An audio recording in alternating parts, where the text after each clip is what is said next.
A hot summer afternoon in the Northeast. Residents of New York and Toronto look forward to the weekend.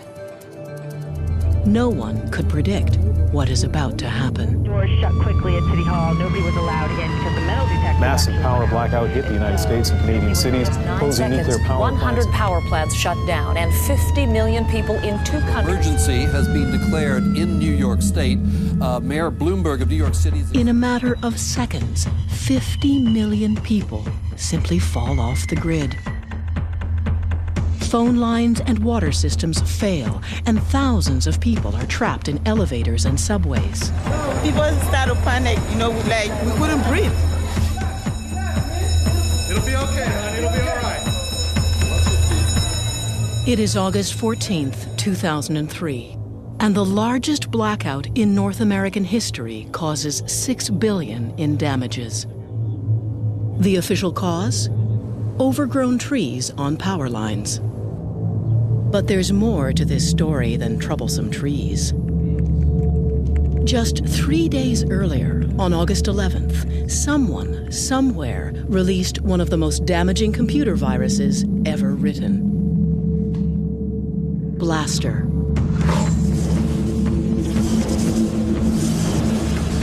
It was probably the biggest attack against the internet ever. Mikko Hipponen is one of the world's most respected virus hunters.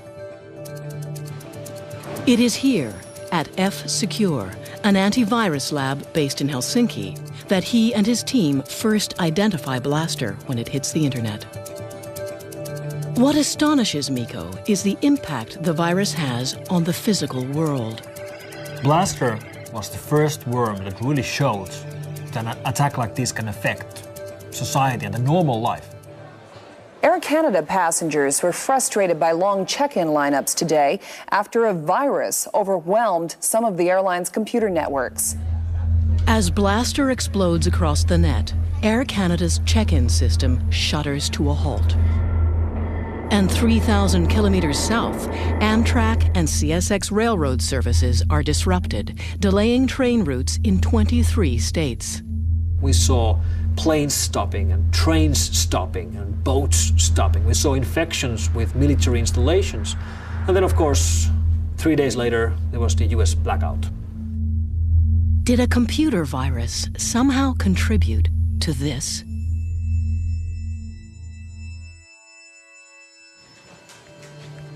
In the 21st century, most of us have had a run-in or two with a virus. They're usually the reason our computers act strangely or slow down. But Blaster was a new kind of threat. It used to be that viruses traveled the internet by piggybacking on other programs.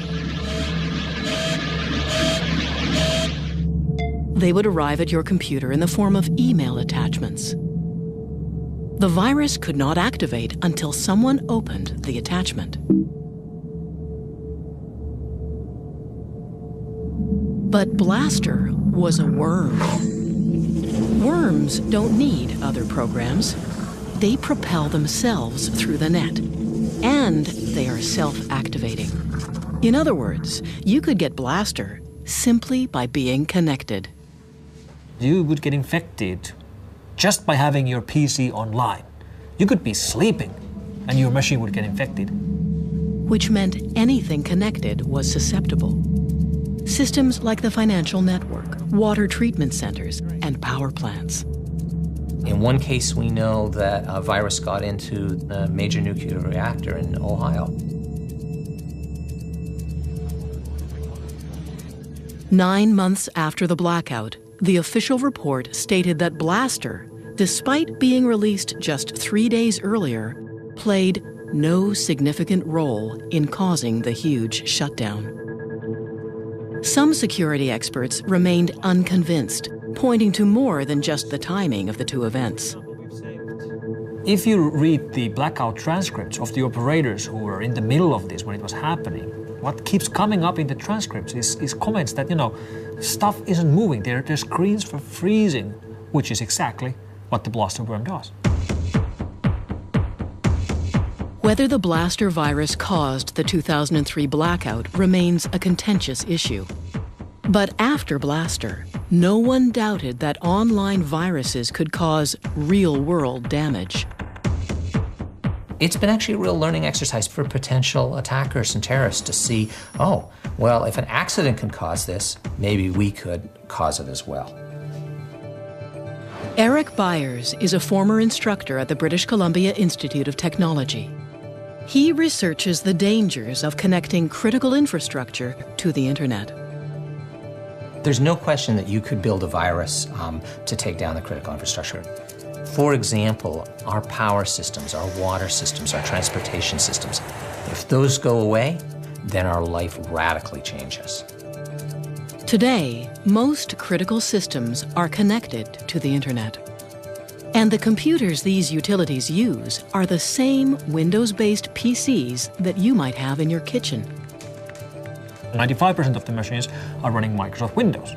So when you have some sort of a worm or a virus or some sort of threat spreading that affects Windows, it spreads like wildfire.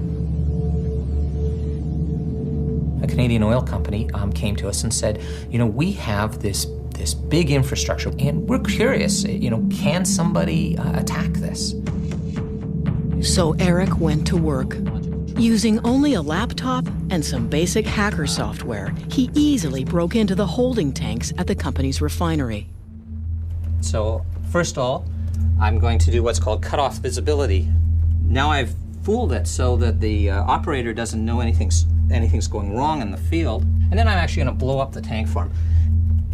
And you can see that all of a sudden this pump has just gone nuts. And pretty soon that tank's going to be overflowing. And in real life, somebody will be walking around with an oil spill.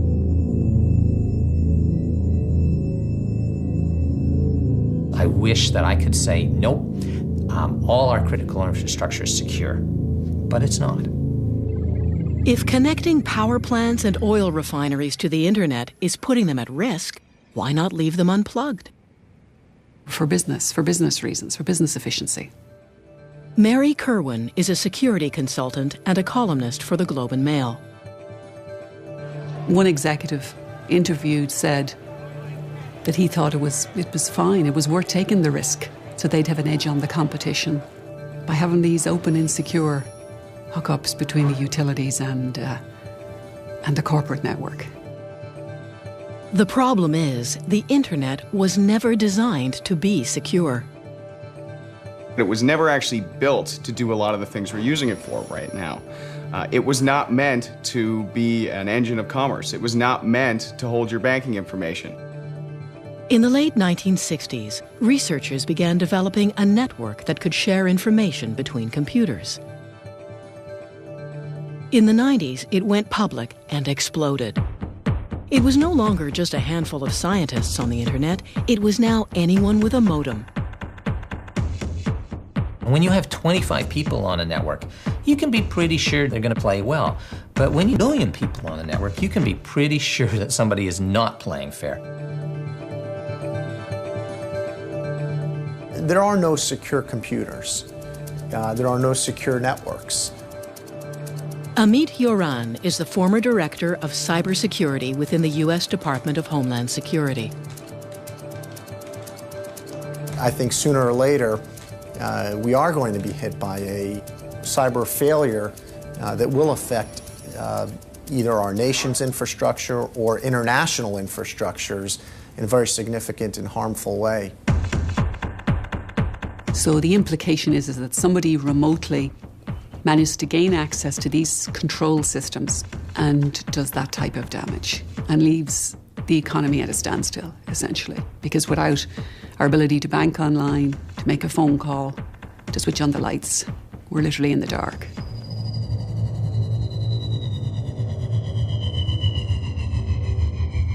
Like most viruses, Blaster had no specific target. Its damage was collateral, releasing it an act of cyber vandalism. Something a kid might do. Most of the time when these guys get grabbed, if and when they get grabbed, it was just for sport or their pals, or they were sitting in their schoolroom in Germany and somebody annoyed them, so they decided to play a game and write viruses or whatever. So usually they have, particularly the kids, they have no clue of what they're doing, and that's why they can be very dangerous. They're called hackers. Some would say they're nothing more than hobbyists, kids mostly. But hackers grow up too. We are the people that are behind the scenes of everything that you take for granted on the internet. It's us. There are three types. The white hats are the good guys. They're the virus hunters or the IT people at your office. The black hats are the bad ones. The virus writers or the crooks who try to steal your credit card number online. And then, somewhere in the middle, are the gray hats. They work both sides of the street, guns for hire in a Wild West industry. Tell us who you work for, Donnie. Let's go somewhere else right now. Donnie makes his living as a professional hacker. Exactly how, he won't say. He is sometimes hired by companies to hack into their own systems. It's called penetration testing. That's where you get permission to break in just as a real hacker would, but you are under a contract, and that's so that they can identify their security flaws and fix those security flaws before a bad guy really does. Like most professional hackers, Donnie has an infamous past. I was approached initially by this company in India. They wanted a demonstration of my skill set, so to speak. I ended up compromising 5 different systems with 5 different exploit vectors. Looking further into one of the intrusions, I had indeed broken into mail.gov.in. For all intents and purposes, I took down their government infrastructure. Had free reign on the systems all I wanted. I was able to plant back doors and gain later access. I was able to read emails. I was able to record keystrokes. In hacker parlance, we would say that I owned India. I owned a small country. Not small. I owned the 2nd largest country in the world. We asked Donnie to demonstrate his skills. In less than 5 minutes, he's broken into the database of a major international airline. So basically, I'm one step away from grabbing all of the reservation information, all of the user information, which would include your name, your address, your telephone number, your credit card information for verifying your flight. With power like this at your fingertips, we wonder what potential damage a group of dedicated hackers could cause.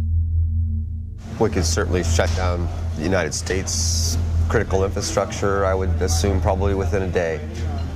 Dedicatedly, I would give it 1 week of research, 1 day to take it down.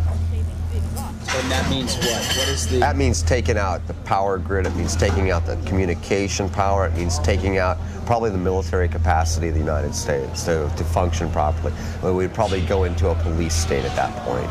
Is that an exaggeration? No, I don't think so.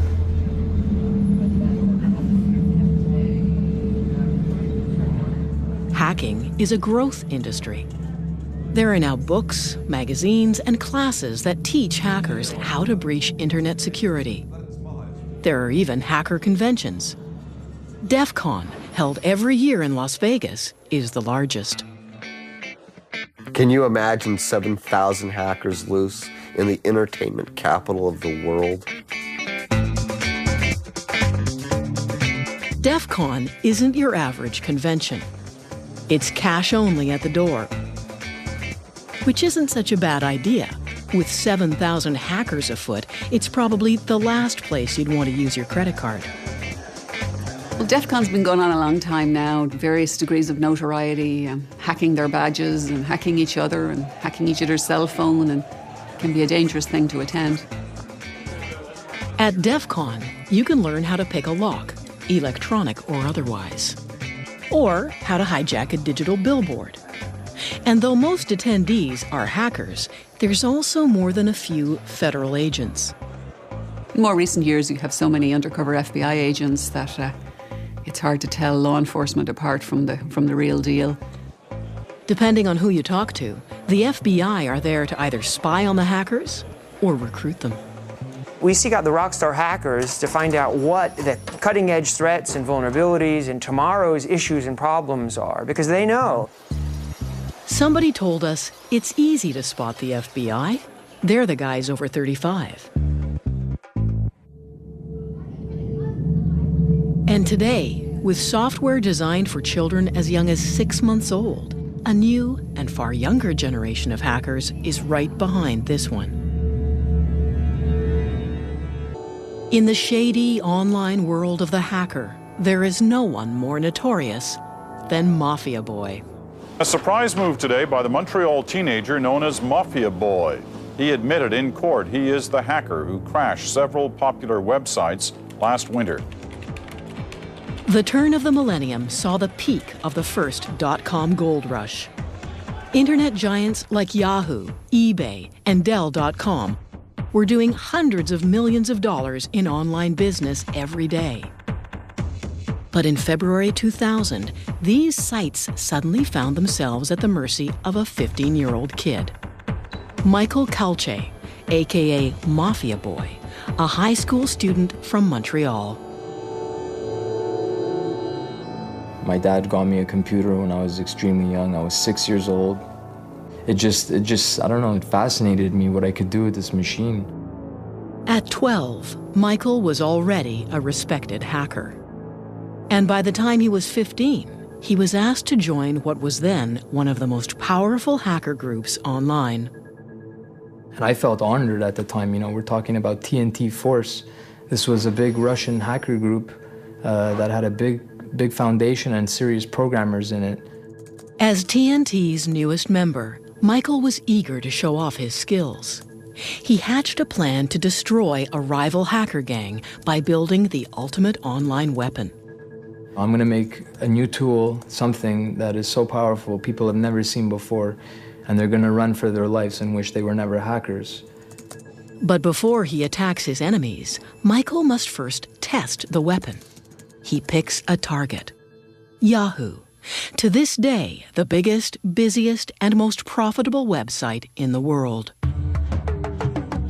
It really never entered his mind that one of the most important sites on the internet, one of the most valuable e-commerce companies out there, would actually get taken out by what he built.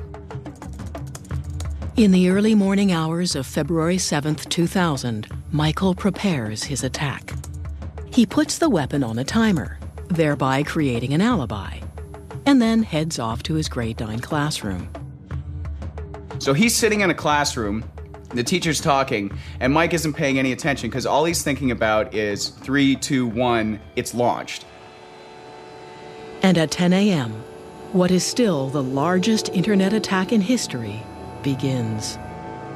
I got home, I was just dying to get on the computer and see exactly what the results were. And I realized it was more than successful when I got home because Yahoo.com was still down. Michael's weapon launched a direct assault on Yahoo computers. It was called a denial of service attack. Every time you access a website, you make a request from that site's computers. What Michael did was harness the bandwidth of dozens of larger computers, mostly from universities in the US. By turning them all onto Yahoo and making millions of requests every second, he crashed Yahoo's site. It's like if you call a pizza place and the phone is busy, it means that they're dealing with too many phone calls. Same thing. I bombard them with so many requests, they're just offline. Even today, there are very few defenses against this kind of attack. After seeing Yahoo collapse, Michael got a little carried away. CNN, Amazon, eBay, Dell, all multi-billion-dollar companies, all easily shut down by Mafia Boy. CNN was probably one of the biggest attacks because they lost 1,200 other sites when CNN.com went down. Everything linked to CNN just went poof with it. I started to realize I had something way more powerful than I could imagine here. I felt a sense of it before, but this was the moment I realized, you know, there's not much that can stop me here. The attacks made headlines around the world and sent shockwaves rippling through the new economy. You have a situation where the price of these companies that were hit, they take hits on the stock market.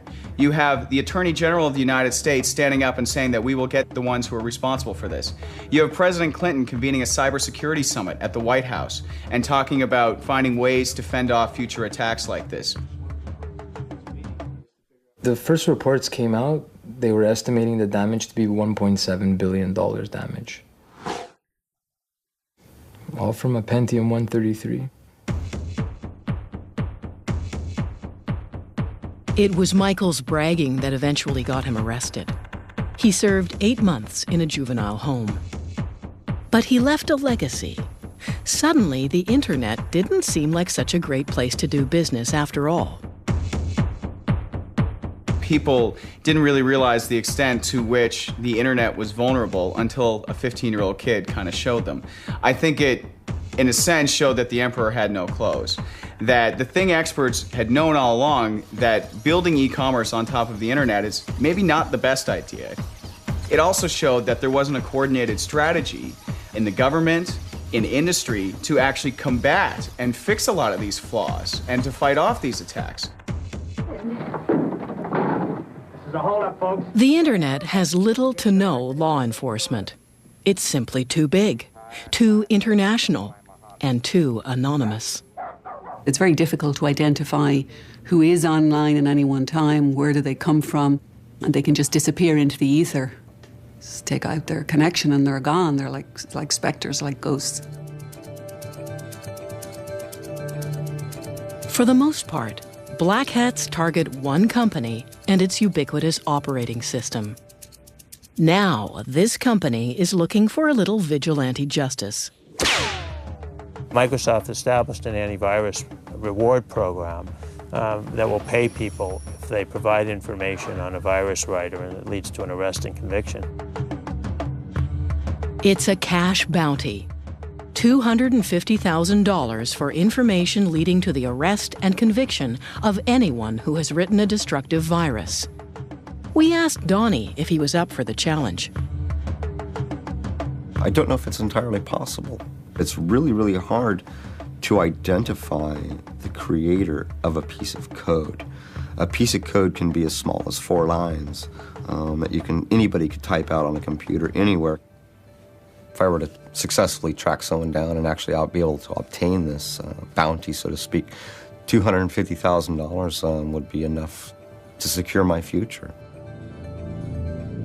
His target? A Microsoft Word virus.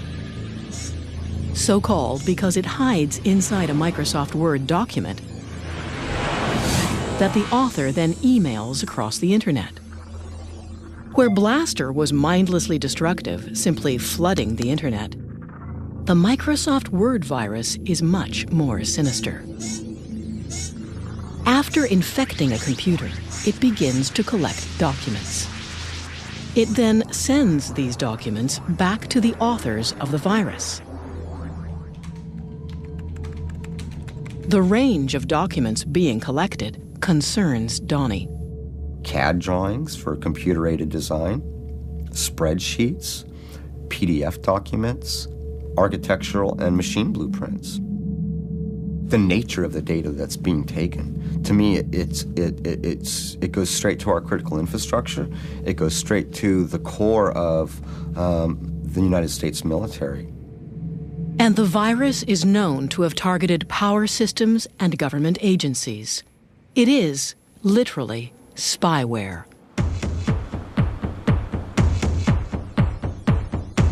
Donnie's first stop in his search for the authors is Russia, home to the blackest of the world's black hats. We may not be able to pull this off, but we can certainly try.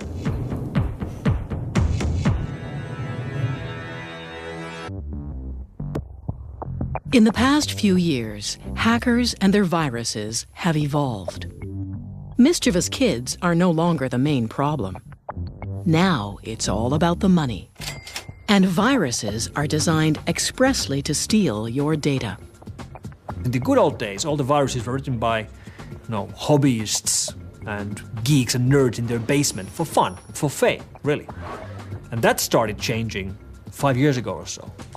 To professionals and criminals, people who do this to make money, even people who make millions. And while thieves used to break into your house, these days it's much easier for them to break into your computer.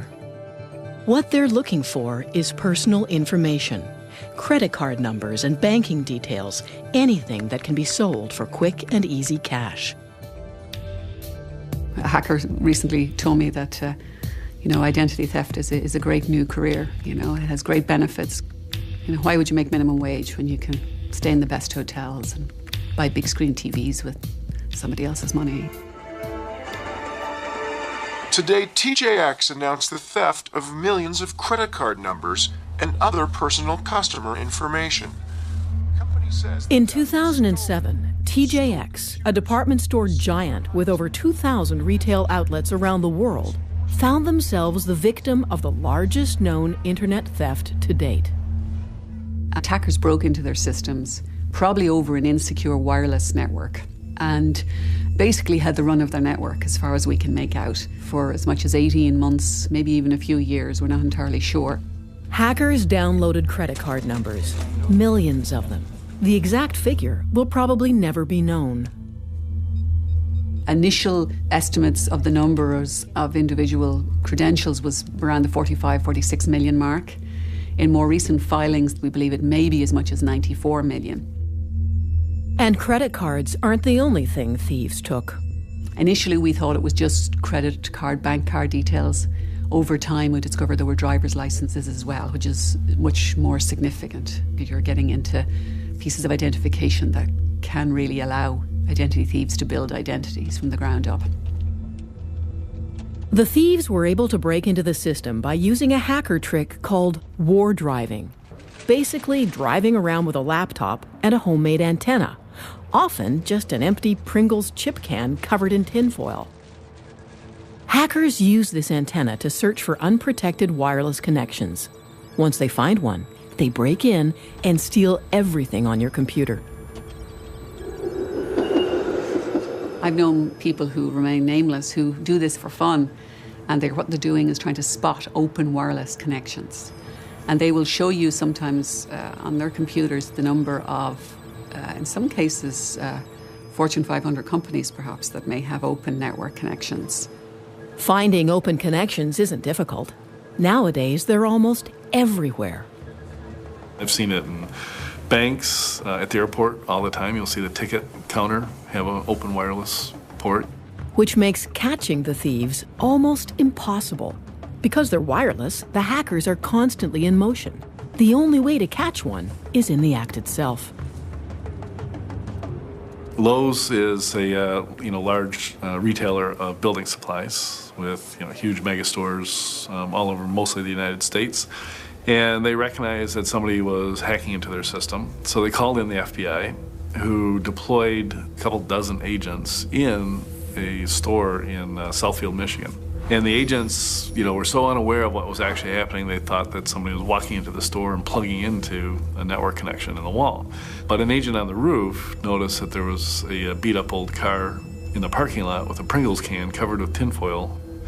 And they said, maybe we should investigate that. And sure enough, the driver of the car was hacking into Lowe's in order to steal credit card information, which was then to be sold to Russian mafia in Detroit. Donnie shows us how quick and easy war driving is. In the past 5 minutes, the bell has gone off, looks like about 64 times. And what does that mean? 65. That means that we found an access point. So I'm connected to somebody's wireless right now. If we were, let's say, someone with malicious intent, now I'd be able to go to, whatever website or send emails so we can see that, leaving your wireless open is just another avenue of attack that a hacker could use. War driving isn't the only easy-to-learn hacker trick. Nowadays, the internet is bursting with hacker toolkits. These kits are essentially highly developed and highly illegal bundles of programs that allow even the beginner to become a junior cyber thief. If you're looking for a hacker's toolkit, you can just download them off the web. There's lots of them out there. They're easy to find. Most of them, in fact, many of the best are absolutely free. For example, there's some virus writing kits I was showing a little while ago. You basically select the type of virus you want to write, and it builds a virus. Nowadays, you don't need much skill to become a cyber criminal. You just need the software. I don't think that it's ever been easier to launch an attack that can cause damage or that can steal sensitive information. It's a Google search away. It doesn't make that person a hacker, but it certainly makes them dangerous. With the abundance of toolkits, you'd think you'd hear about cyber attacks more often. But some companies choose to keep that information to themselves. If you have a cyber incident, traditional best practice is cover it up, right? Don't tell anybody about it. Currently, there are few laws that force companies to disclose cyber criminal activity, and most organizations aren't that eager to make their customers nervous. They don't want their customers to know that 10 million credit card numbers got stolen. They don't want to have to disclose that. They don't want their stock price to take the hit.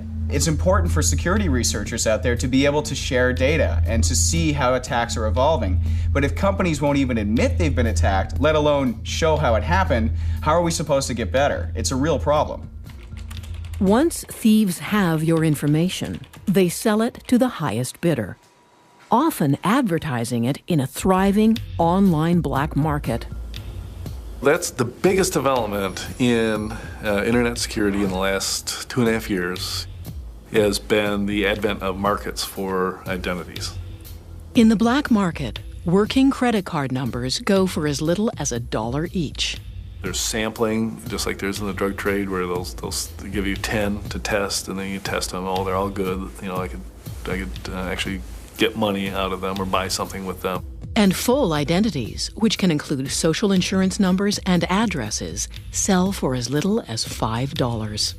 There's been cases where kids have made up to $150,000 in 6 months from various types of credit card fraud and phishing schemes and have gone on a spree of electronics buying. In the past few years, cybercrime has exploded. Some reports put it on a par with the drug trade.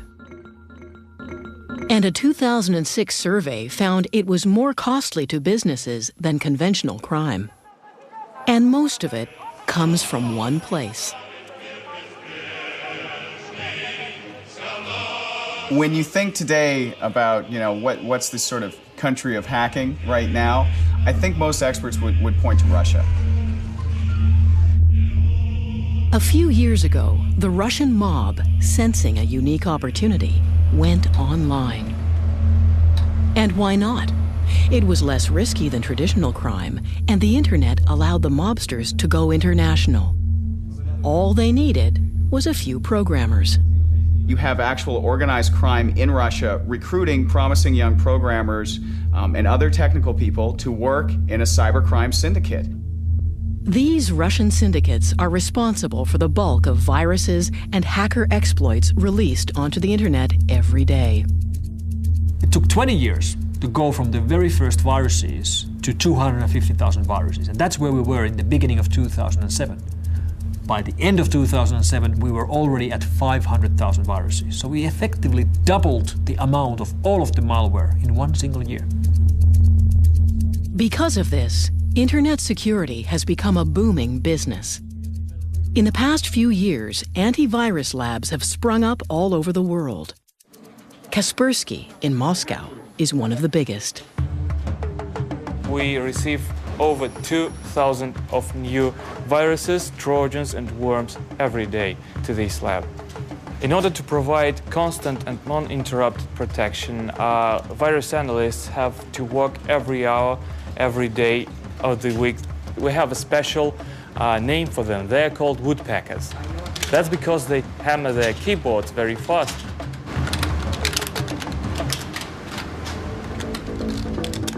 Donnie seeks help tracking down the authors of the Microsoft Word virus. He gets in contact with a group of Russian cyber criminals. These guys are really no different than a criminal ring that would be specializing in stolen car parts or stolen electronics. where they're trying to turn it, sell it, launder the money, and get some type of percentage out of it. One of the group agrees to meet with Donnie in a cafe.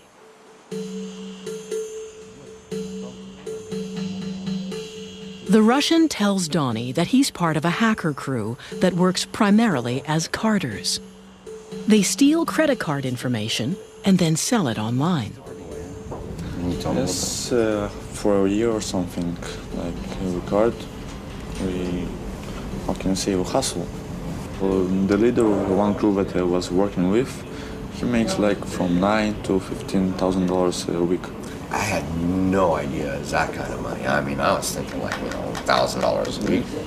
Donnie then inquires about purchasing viruses that would allow him to steal information from anyone's computer. So, one of the things that I'm also interested in is Trojans and backdoors. Yes, exactly. It gets until like $1,000 or something. Really? Yes. $1,000 for a Trojan? From 400 to 1,000. Wow, that's insane. But not all viruses have such a clear purpose. In 2007, a new type of virus appears on the internet. Stormworm. It infects without warning and seemingly without consequence. And to this day, no one knows what its purpose is. People often ask me about how do I know if I'm infected by Storm?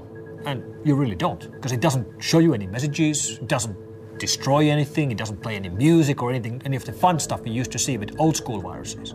It's really invisible. Not just invisible, but impossible to detect. This is because it's always changing. This worm keeps morphing itself. Every time you download it, you get a different copy. And if you do find it and try to remove it, the worm attacks.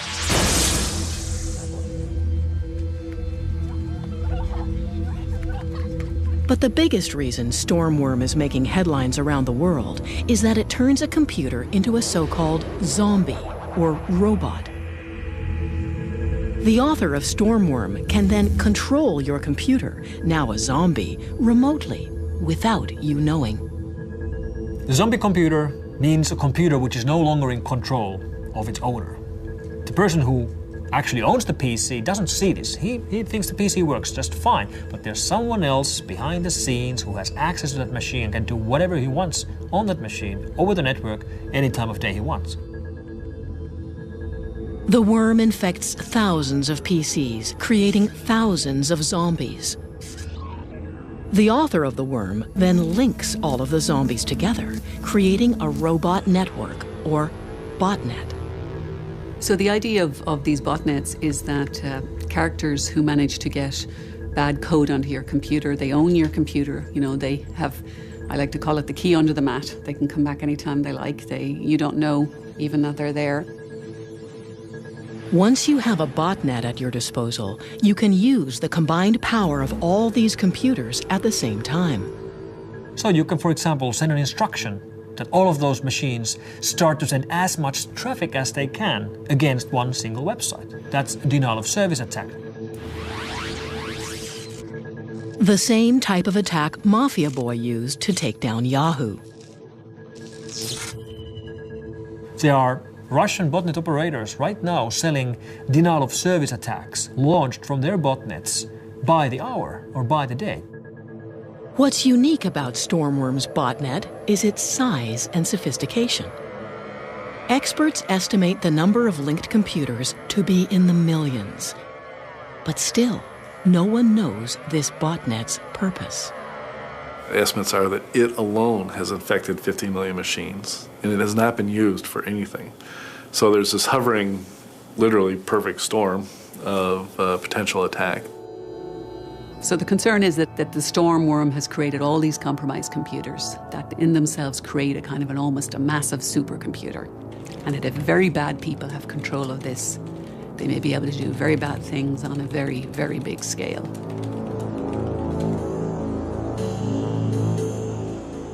Donnie continues his search for the authors of the Microsoft Word virus. He asks his source if the Russians are involved. they're getting like CAD drawings and design features from companies like that are making like missiles, that are building like subcontractors for the army. It's a hack. We don't get into it of people that do it. So I don't know nothing about it. So you don't know anything about this Microsoft Word virus? I mean, some people tell me, this stuff is coming. The Russians are using. And China is, yes, they have the technology and they have everything. So they're the most people who get into hacking stuff like this. They're going for the big things. Big things. Yes.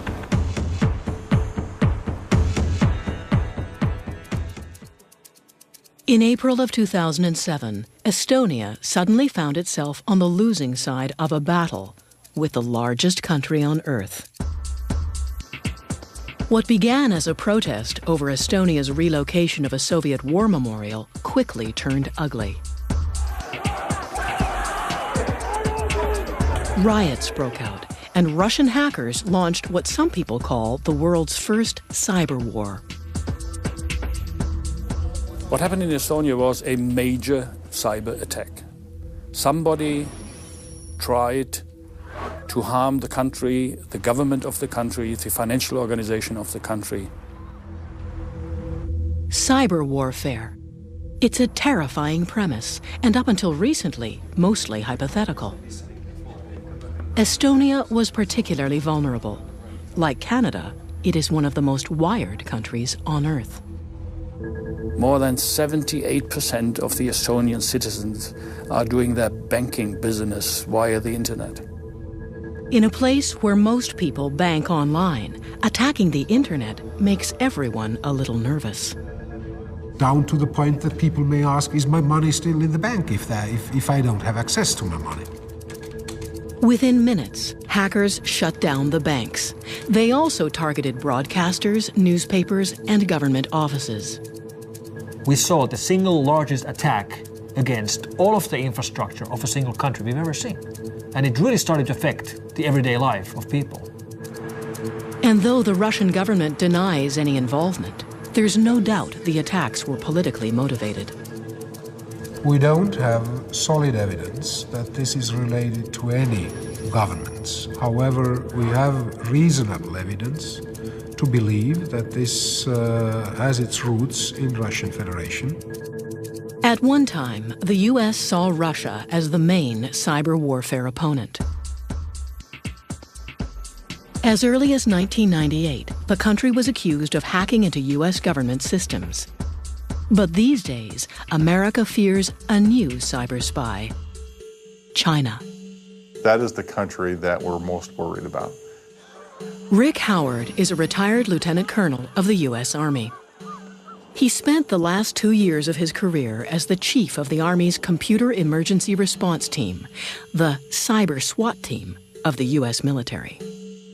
China, in their own doctrine, their own military doctrine, says they'll be ready to take on the U.S. by 2025. They're not going to do that tank on tank. That's not what their plan is. Their plan is to go at us with asymmetric warfare, using the internet as part of their attack vehicle. Rick believes that Chinese hackers are currently mining U.S. government computers, using tools that are similar to the Microsoft Word virus. They steal every document on those hard drives. Every Word document, every PowerPoint document, every Excel document, and they bring them back to China. We're talking about millions of documents. Stealing national secrets over the net has replaced old-fashioned espionage. But Rick's greatest concern is that the Chinese military is training and recruiting hackers. The PLA in China recruit hackers from the Chinese population, and they train them in military information warfare tactics. They give them a regular salary so that they can go and try to penetrate U.S. government and other government institutions. In 2007, the U.S. claimed China cyber-attacked the Pentagon. The Chinese government officially denies these claims.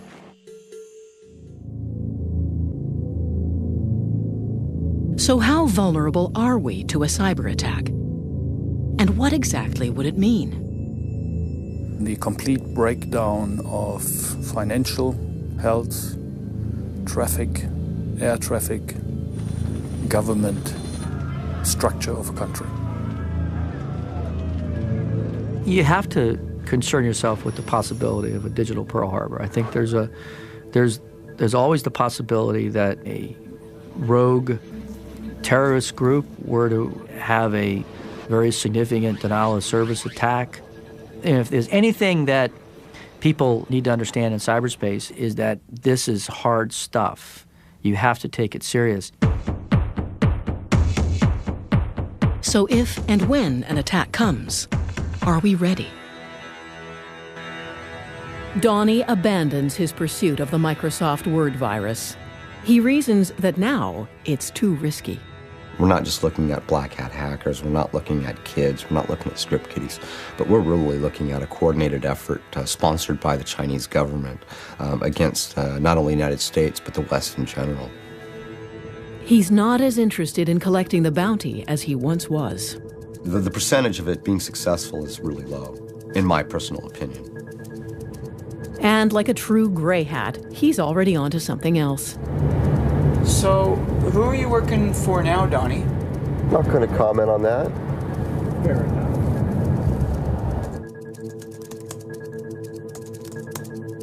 Michael Calce has written a book about his life as a notorious hacker. I couldn't stand back knowing what was going on and what's going to happen and how bad it's getting. 8 years after his attack, he says he could do it all over again if he wanted to. Because they haven't done anything about it. They say they're investing this into internet security and this and that, but the situation is only getting worse for everybody. Attacks are increasing. The number of viruses has doubled in a year.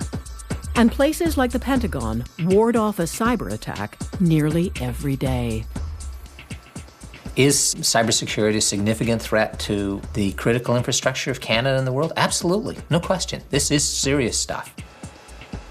It is supposed to be a little bit turbulent. It is supposed to be a little bit uncontrollable. And to have that openness and that freedom, you have to deal with the other things. The interconnected nature of the internet and critical infrastructures is a point of significant vulnerability for modern society. We really have to think carefully about putting critical infrastructure online. I would prefer critical stuff to be disconnected. And when I mean disconnected, I mean that they are in separate cables. Increasingly, all aspects of our lives are funneled through the internet. What's at stake is impossible to dismiss. Because the 9/11 Commission, their summary of the 9/11 events was that it was a failure of imagination. And I think the one thing we don't want to do again is for our imaginations to fail.